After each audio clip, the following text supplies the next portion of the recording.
Մեր Տեր Հիսուս Քրիստոսին, մեր Աստծուն փառք լինի։ Այսօրվա թեման, որ պիտի ձեզ հետ կիսվեմ, անվանել եմ սրտով դարձ առ Աստված։ Իհարկե, խոսքը գնալու է մեր սրտում Աստծուն դառնալու փոփոխությունների հետ։ Մենք պիտի տեսնենք իրական դարձը, իրական ապաշխարությունը ինչից է սկսում եւ ինչ փոփոխություններ է բերում մեր սրտում եւ դրանից բխած ինչպես է փոխվում մեր կյանքը։ Ապաշխարել նշանակում է դառնալ։ Իհարկե ոչ թե դառնալ ցանկացած տեղին, այլ դառնալ առ Աստված, դեպի Աստված։ Տեսնում ենք, որ ապաշխարելը Աստծո պահանջ է եւ դա մեր համար կարեւորագույն պահանջ է։ Առանց դրա մարդը կյանք չի ունենա։ Առանց դրա մարդը կկորչի, որովհետև մարդը իր ծնված օրից մեջքով Աստծուն է, դեմքով դեպի կորուստը։ Այս պատկերավոր ասած։ Որովհետև ինքը իր ծնված օրից ապրում է մի կյանքով, որ այդ կյանքի պտուղները, արդյունքները մեղք են, չարություն են, անիրավություն են, եւ դա իրան կորուստ է տանելու։ Եվ քանի գնում է, ավելի մոտենում է այդ կորուստին, եթե ճանապարհի մեջ շարունակում է ընթանալ։ Եվ Տերը պարզ ու հստակ խոսեց այս մասին, որ եթե մենք շարունակենք այդ ընթացքով, մարդը շարունակի, դրա վախճանը կորուստ է, դրա վերջը ավիտենական տանջանքն է, դատաստան է։ Եվ տեսնում ենք Տիրոջ խոսքը այսպես հնչեց, ասեց. եթե չապաշխարեք, ամենք դել կկորչեք։ Այսինքն չկորչելու համար ձեզ անպայման անհրաժեշտ է ինչ անել, ապաշխարել։ Այսինքն այդ ընթացքը, որ եթում են 170 աշճանի շրջադարձ այդ ընթացքում պիտի կատարվի, այսինքն մարդը արդեն պիտի դառնա մեջքով արդեն մեղքին, անիրավությանը, կորուստի կյանքին, գործերին եւ դեմքով դեպի Աստված, այսինքն շրջվել դեպի դեմքով Աստված, այսի պատկերավոր ենք ասում, նես չի որ Աստված ստեղա, պետք է այս կողմ շրջվենք, էլ այսինքն դա նշանակում է ինչ անել, դառնալ դեպի Աստծո կամքին, խորհուրդներին, ծրագրերին, նպատակներին, պատվիրաններին, այսինքն մարդ, որը թողնում է իր չար գործերը, խորհուրդները, դառնում է Աստծո խորհուրդներին, Աստծո ուզած կյանքին, Աստծո ուզած ծրագրերին, որ Աստծո ուզածով ապրի։ Սա դարձ է դեպի Աստված, ապաշխարություն դեպի Աստված։ Եվ սա պիտի կատարվի մարդու կյանքում իր փրկության համար։ Կարևոր բան է, պահանջ եւ հասկանում ենք ինչ որ առանց դրա չի կարող փրկվել, որովհետեւ առանց դրա ինքը մեղքի կյանքով ապրելու եւ անպայման կորուստ կգնա։ Եվ ես կուզեմ մի օրինակով ուղակի ապաշխարության մի կարևոր պահի վրա կանգ առնեմ, ոչ ամբողջի, Պողոս Առաքյալի ապաշխարության օրինակը պիտի ձեզ համար կարդամ եւ այնտեղ ուշադրություն դարձնենք եւ տեսնենք, որ նախ եւ առաջ ամենակարևոր, ասենց ասած, փոփոխությունը, որ այդ մարդու կյանքում կատարվում է ապաշխարելիս, դա է սրտի փոփոխություններն են։ Դա այդ դարձը նախ իր սրտում է կատարվում, իր մեջ է կատարվում, եւ հետո որպես արդյունք իր կյանքի մեջ գործերով, պտուղներով անպայման կերևա։ Որտեղ միշտ հիշեք Սուրբ Գիրքը հստակ էս բանն է ասել. մարդը ինչ սրտի տեր է, այդ կյանքի տեր էլ կլինի։ Եթե մարդը սրտով օրինակ նախանձ է, օրինակ եմ ասում, իր գործերի մեջ կերևա այդ նախանձությունը, ագահ է իր սրտով, իր սիրտը ագահ սիրտ է, իր գործերով ագահություն կերևա, ագահ բաներ կանի, բաներ, որ կերևա, որ ինքը ագահ է։ Ուրիշտեղ Սուրբ Գիրքը ասում է, ամեն զգուշությունից առավել զգուշություն արեք ձեր սրտին,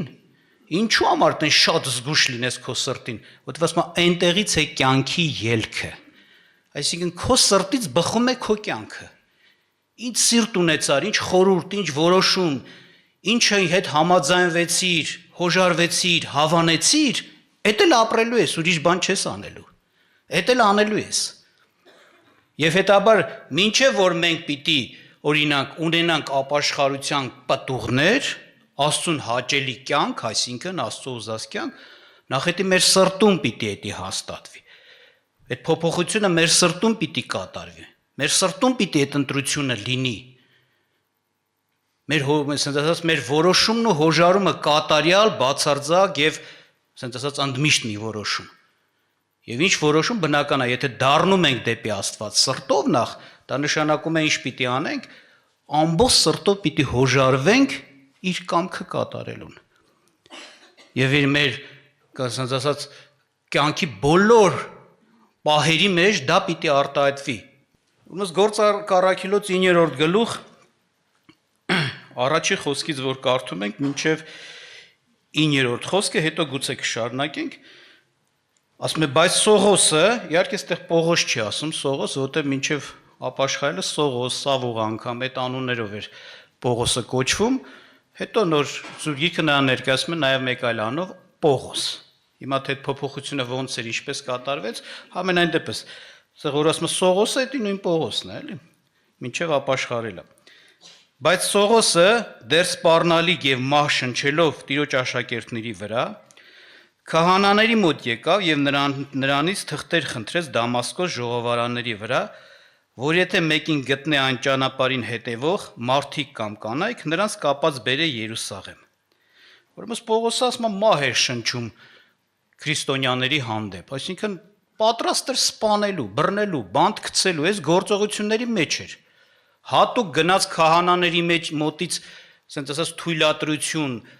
ոնց որ թուղթ վերցնես, որպեսզի իր գործողությունները իբր թե օրինական լինի, որ գնա Դամասկոս, այնտեղ հավատացյալներին, Քրիստոսին հավատացողներին բռնի, բերի եւ ասես չարչարակ տանջանք նեղություն տա։ Ասում մահ էր շնչում։ Եվ ասում եւ նա գնալիս մոտեցավ Դամասկոսին եւ հանկարծակի նրա 4 կողմը լույս փայլեց երկնքից։ Եվ նա գետնի վրա ընկած մի ձայն լսեց, որ ասում էր նրան. Սավուղ, Սավուղ, ինչու ես ինձ հալածում։ Եվ նա ասեց. Ո՞վ ես, Տեր։ Եվ Տերն ասեց. Ես Հիսուսն եմ, որին դու հալածում ես։ Դժվար է քեզ խթանին քացի տալ։ Եվ դողալով ու զահրելով ասեց. Տեր, ինչ ես կամենում, որ անեմ։ Եվ Տերը ասեց նրանց. կանգնիր եւ մտիր քաղաք եւ կասվի քեզ, թե ինչ պետք է քեզ անել։ Բայց այն մարդիկ, որ նրա հետ գնում էին, ապուշ կանգնած էին, ձայնը լսում էին, բայց ոչինչ չէին տեսնում։ Սողոսն էլ վեր կացավ գետնիցը, իր աշկերը բաց արավ, ոչ ոքի չէր տեսնում, եւ նրա ձեռքից բռնած մտցրին Դամասկոս։ Եվ 3 օր չէր տեսնում եւ ոչ ուտում էր եւ ոչ էլ խմում։ Սուրբ Գիրքը չի ներկայացնում, որ որևէ տեղ Սավուղը Հիսուսի հետ հանդիպել էր եւ հալածել էր, նեղություն էր պատճառել։ Սավուղը Հիսուսի ժողովրդին էր նեղություն պատճառում։ Բայց Հիսուսի ժողովրդին չէր նեղություն պատճառում հենց այնպես տեղը։ Նրա պատճառը, որ նրանք Հիսուսի ժողովուրդ են, որ Հիսուսին են պաշտում, նրա կամքն են կատարում, այսինքն Հիսուսի անունի պատճառով, խոսքի պատճառով էր հալածում այդ ժողովրդին։ Հիսուսին ատելու պատճառով էր, Հիսուսի ճանապարհը ատելու պատճառով էր անում։ Եվ հետաբար ինքնըստինքյան դառնում է Հիսուսն էր պատճառը, դրա համար ասեց. ինչու ես ինձ հալածում։ Նաև այստեղ տեսնում ենք Հիսուսի համար Տերը անտարբեր չի իր ժողովրդի հալածանքին, մեզ արած Տիրոջը արած, որ շատ տեղերում ասում է ձեզ կպած, իմ աչքի բիբին կպած։ Այստեղ խփում եմ, այդքան չի ցավում, խփում եմ չի ցավում, բայց մի հատ խփեմ աչքից, դες ցավ է տալիս։ Իսկ ամենացավոտ տեղն է։ Տիրոջը ցավ է տալիս, Տիրոջը ցավ է տալում իր ժողովրդին հալածել է, այո։ Եվ ասում էր, դա նույն ցավն է, ոնց որ իրան տված ցավ, ասում էր, ինչու ես ինձ հալածում։ Եվ այս խոսքը, չէ, ասեց, դժվար է խթանին քացիով տալ, այսինքն բռունցքով կամ տա նշանակում է ոնց որ մի սուր բիզլնի,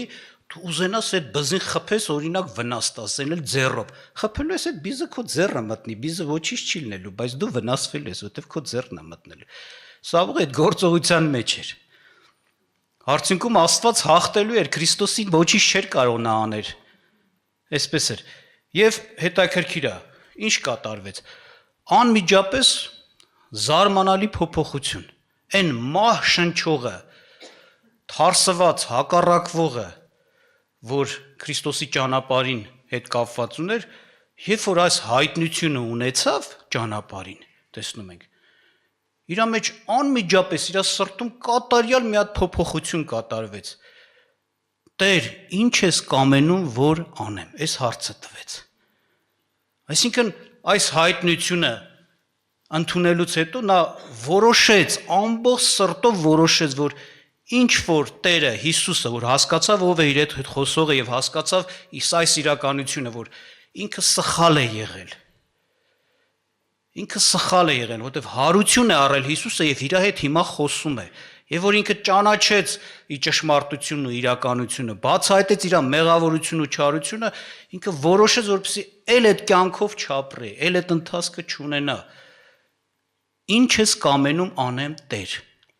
Եվ Տեր ասաց մտի քաղաք քեզ կասվի։ Եվ մարդու ասենց ասած սրտով դառնալը Աստծուն, որ նախ քո ներքնաշխարհում, քո էության, քո մտքերի, քո մեջ է դա կատարվում, հետո դա քո կյանքի մեջ պիտի արտահայտվի, հենց այսպես պիտի լինի։ Այսինքն մարդը պիտի ամբողջ սրտով այս ընտրությունը կատարի, սրա հետ հորժարվի, որ իր կյանքի բոլոր հարցերում պիտի Տիրոջ կամք կատարի, նրա ուզածը հարցնի, նրա ուզածը հասկանա, նրա կամեցածը իմանա եւ էտանի, ուրիշ ոչ մի բան։ Երբ որ մարդը ամեն հարցերի համար այսպես որոշել, կատարյալ 100% որոշում, հարցը էս չի, կարում ա տենց ապրել, թե չէ։ Նախ որոշումը քո ձեռն է, դու կարաս այդ կատարյալ որոշումը կայացնես, եթե կամենում ես։ Ապա իր կյանքի մեջ այո շատ հարցեր արագ կհարթվեն, որովհետև ուղիղ է քո սիրտը, ճիշտ որոշ բան ասած դարձա կատարվել քո սրտի մեջ առ Աստված, բնականաբար այն ինչ որ մի ժամանակ սխալված էր, օրինակ սրա կամքն էր կատարում, այս բարեկամին էր խաթրանում, այս հարազատին էր խաթրանում, շահիդ համար էր ինչ որ քայլեր կատարում, օրինակի համար, եւ այլը, այս հարցերը կպարզվեն, կլուծվեն, որովհետև դու որոշել ես արդեն ում կամքը կատարես Տիրոջ, Հիսուսի։ Հենց այս հարցերը առնչվեցիր, էլ առաջվա նման չես մտածելու։ Բեր սենց անեմ, որովհետև ես ինձի շահա, բեր սենց անեմ, որովհետև ես ինձի բարեկամա, բա մարդա, ասում է, չանեմ կնեղանա, այսինքն առաջնորդվել ուրիշների կարծիքով, առաջնորդություններով, ուրիշներից ազդված, քո շահի համար, քո փառքի համար, ինձի շահա, փառքա, բեր այսպես անեմ, այնպես անեմ։ Եթե մենք ապաշխարում ենք, դառնում ենք Տիրոջը, եւ մեր սրտերի մեջ այդ փոփոխությունը պիտի կատարվեն, ապա սավուղի նման մենք հենց պիտի լինենք։ Այսինքն որոշենք հենց սա, որ ամեն բանում պիտի մեր Աստծո, մեր Քրիստոսի կամքը իմանանք ու միայն այդ դեպքում կատարենք, երկրորդն էլ մեր կյանքում լիքը հարցեր են առաջանալու։ Բոլոր այդ հարցերում նույն այս հարցը պետք է մենք տանք. Տեր, ինչ ես կամենում, որ անեմ։ Այսինքն, ո՞րն է քո կամքը։ Ես քո կամքն եմ ուզում անեմ, ուրիշ ոչ մեկի։ Տանդ մեջ կլինի, հարևանիդ հետ կապված կլինի, պետության հետ կապված կլինի, այս ինչ անձի եւ այլը, այս ինչ խնդրի, գործի, բոլոր հարցերում։ Ես տեսել եմ մարդիկ, որ գալիս են, գիտեն Աստծո կամքը։ Գիտեն, լավ էլ գիտեն Աստծո կամքը շատ հարցերում, բայց այտենց էլ իրանք սրտում այդ բան դարձը չեն ունեցել, այդ ապաշխարությունը չեն ունեցել, որ պտուղն էլ ապաշխարության ըստ դրա լինի։ Իհարկե մեկը կարող է ձևական ասի ինչ ես կամենում անեմ Տեր, դա իրան անի, ասի հարցը չի, հարցը որ հարցնում եմ իմանալու եւ հնազանդվելու համար։ Մինչեւ հնազանդվելը քո սրտում դու պետք է հնազանդվես։ Քո ընտրության մեջ պետք է հնազանդես, հետո կյանքով կհնազանդես, որովհետև Տերը ուղիղ սրտեր է փնտրում երկրի վրա գրված է։ Նայում է, դիտում է բոլոր երկիրը, որ զորացնի նրանց, ում սիրտը ինչ է, ուղիղ է Տիրոջ հետ։ Թող ոչ մեկ չասի, ես ես մեղանչեցի, որովհետև սենց ասած չգիտեմ, ինչ որ պատճառներ, որովհետև քո սրտում չկար այդ հարցում ապաշխարություն։ Այսինքն չկար այս հարցը, Տեր, կամենում ես, թե չես կամենում, էսի անեմ։ Կարա մարդ ինչ որ հարցերում սխալվի, ասենք Աստծո կամքի տեղը շփոթվի, կարա մարդը էլի։ Իմանա թե էսի Աստծո կամքն է, տենց անի, հետո պարզվի հեչել էդի Աստծո կամքը չի։ Էդի կարա լինի, ես չեմ ասում չի լինի։ Բայց էլի Աստված, ասենց ասած, այդպիսիներին, որ տենում այս մարդը անկեղծ է եւ շփոթված ու մոլորվածին հետ կբերի ճշմարտության։ Չի մնա մարդը երկար տենց։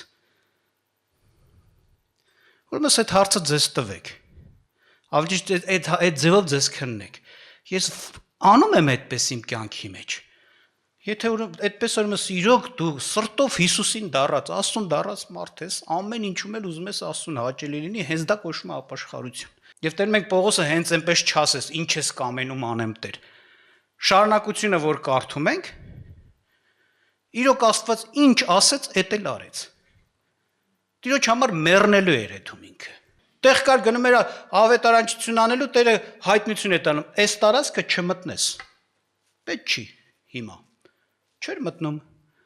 Ստեղ մնա, թեկուզ նեղություն կա, դժվարություն կա, հալածող կա, մեծ թշնամիներ կան, բայց ստեղ մնա քարոզի, մնում էր։ Ինչ ես կամենում անեմ Տեր։ Ինքը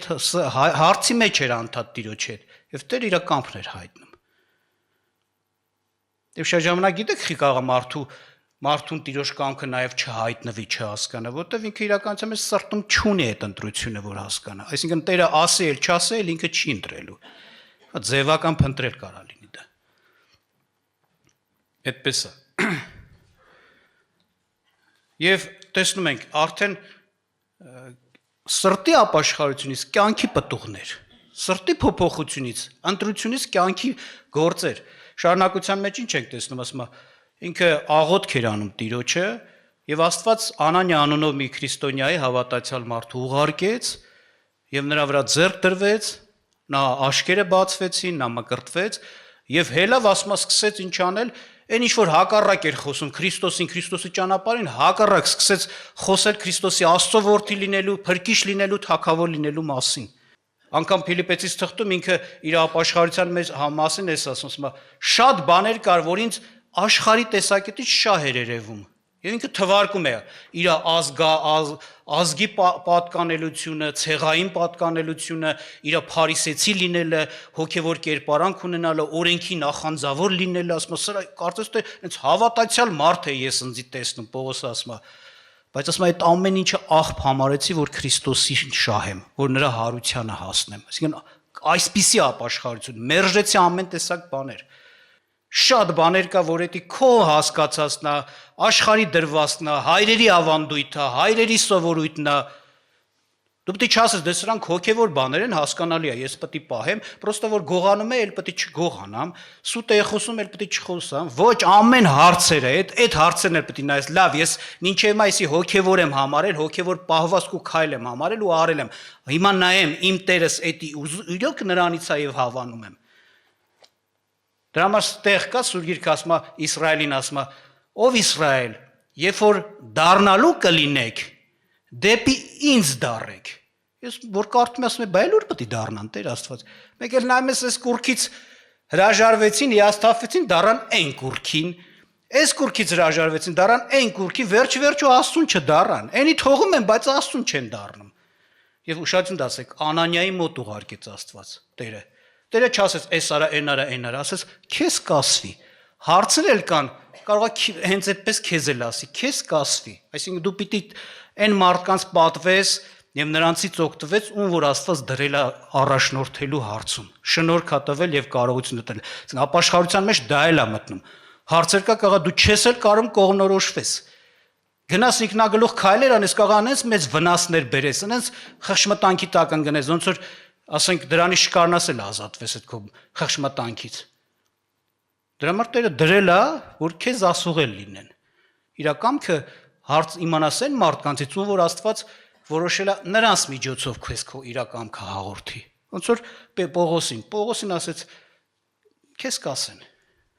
Եվ ով ասեց, եկավ Անանյան ասեց, հետո էլի եւ այլ եւ այլ։ Չենք ասում, ընդհանրապես Աստված միջնորդված է միշտ խոսում որևէ մեկի միջոցով ասում, բայց շատ հարցեր կա, այո, միջնորդված է իր ծառաների ուղարկած լինելով, որպես իր ծառաներ, իր խոսք ունեցողներ, ասում են նրան լսի ինչ որ ասում է։ Էս էլ է կարևոր։ Ուրեմն Աստված մեզ օրհնի,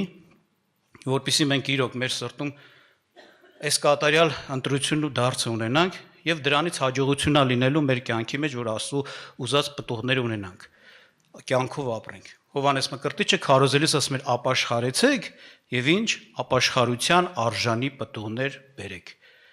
Այսինքն իսկ դա նորից ասում սրտից է գալիս եւ դրանից հետևանք պտուղներն է լինում անպայման։ Աղոթք անենք այս խոսքի համեմատ։